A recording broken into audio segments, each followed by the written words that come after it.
Thank you, Sarah. Hi, everyone. How come we came from this simple robotic toy to this advanced humanoid robots like this? Is it because we suddenly become much smarter, or there is a lucky break? Actually, no. This is a result of the repeatable and structured innovation that happening again and again. And behind all of these wins, there is a system that allows do it. And this is basically what I'm going to share with you today on this talk. My name is Mykola Kondratiuk. I'm a program manager at Playtika, and my main focus is to create the structure that allows people to innovate without waiting for approvals, for the perfect time, or for the big budgets. And my goal for today is not to present the theory. My goal is to share what I've learned and what I actually tested in my day-to-day work. And I want to start with a simple fact that 84% of people saying that innovation is important in their organization. We all talk about innovation, and every company claims it's a priority. But when we focus on the innovation satisfaction of the results, the number drops to only 6%. And this gap exists because organizations really don't treat innovation as a process. So it means that we need to concentrate on the process itself. And the good things here is that 100% of the companies and people can still improve this, because innovation isn't a magic. It's a skill that you can train like a muscle. And one of the obstacles that I face that people often see, it's they misunderstand what innovation is. And as a result, we fall into the myth. And the first myth is that you need to be a genius in order to innovate, that this is only preserved for the only few brilliant minds. But it's not. The second myth is that innovation happens randomly. So at some point of time, there is innovation that will come to your mind from nowhere. And the third myth is that innovation came from only lone heroes, some individuals who go to the garage, disappear for 3 months, and after that came back with a brilliant idea, and it works. But in real organization, it doesn't work like this. The reality is that everyone can innovate if there is the right environment for this. That structure creates the outcomes. If you build the repeatable process, the innovation will come to you.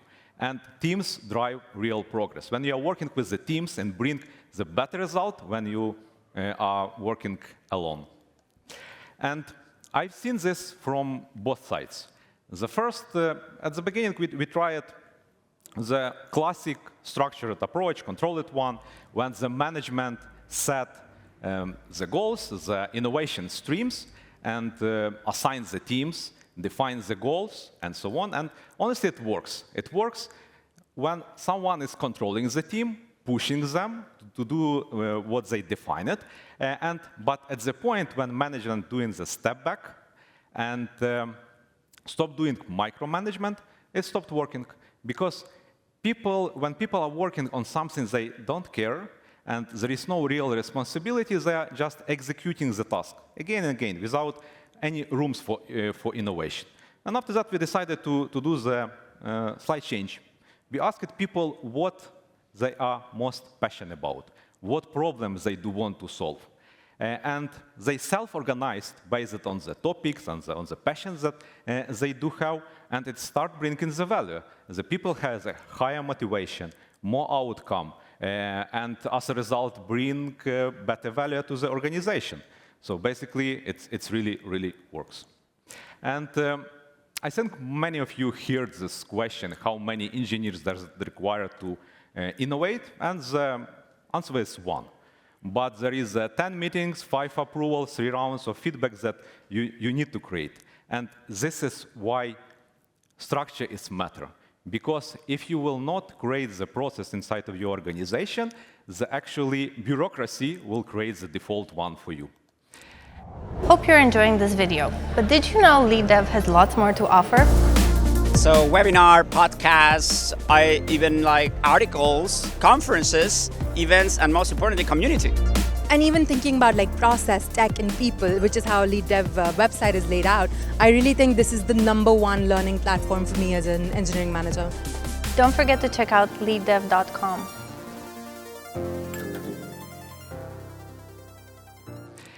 And now I want to move to the internal process that I personally using, like a simple model to how to work with the innovation, how to structure it. We all love the framework, so that's why I will use framework during this talk and move you across the process.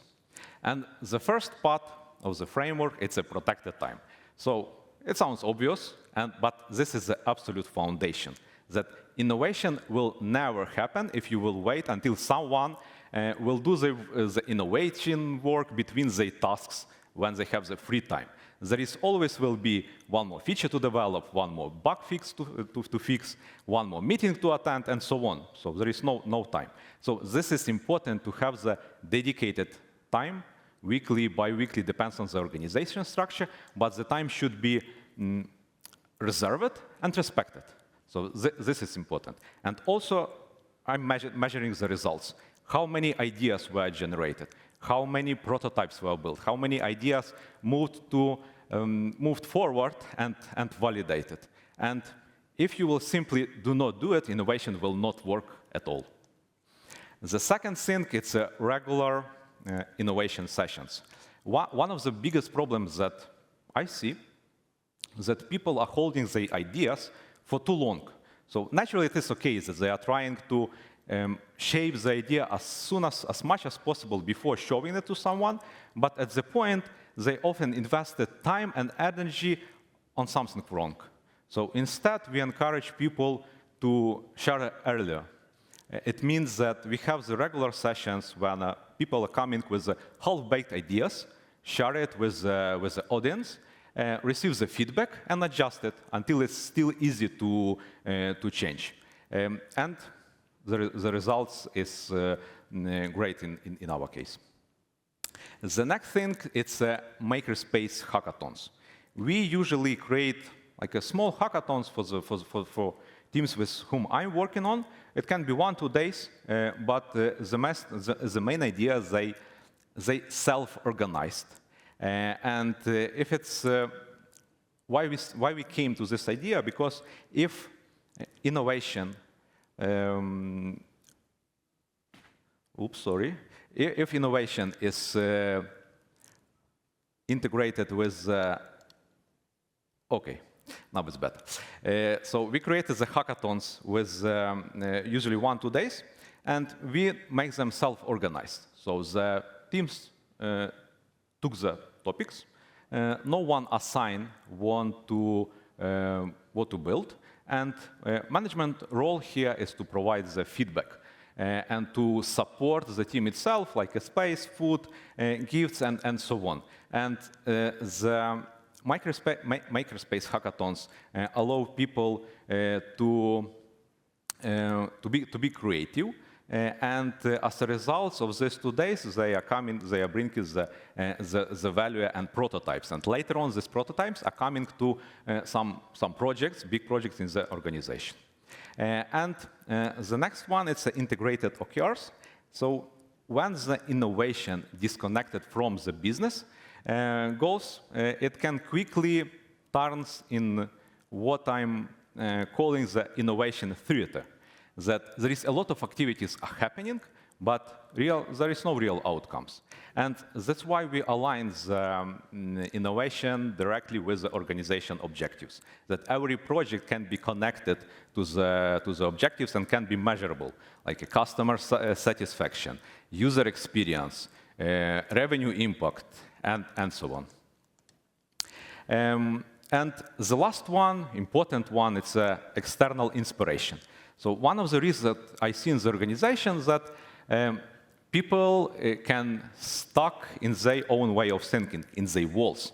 And that's why we strongly encourage people to seek external output, and like conference, like Lead Dev, meetups, internal reports, read internal reports, and so on.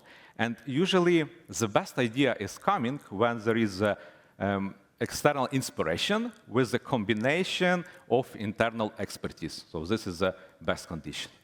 So let's make it simple and actionable. Block the time for your people and for yourself now in order to innovate. Let them pick the topics. Don't push them to do what they don't want to do. Plan the hackathons, define the place for them. Review outcomes and adjust the process. Don't just run it and change it according to the situation, and measure the results. And I want to keep you with one sentence which I'm always holding in my mind, that the best way to predict the future is to invent it. And nowadays, innovation is no longer the optional. Thank you very much, and if you'd like to continue discussing with me the topic, so feel free to join, and thank you for your time.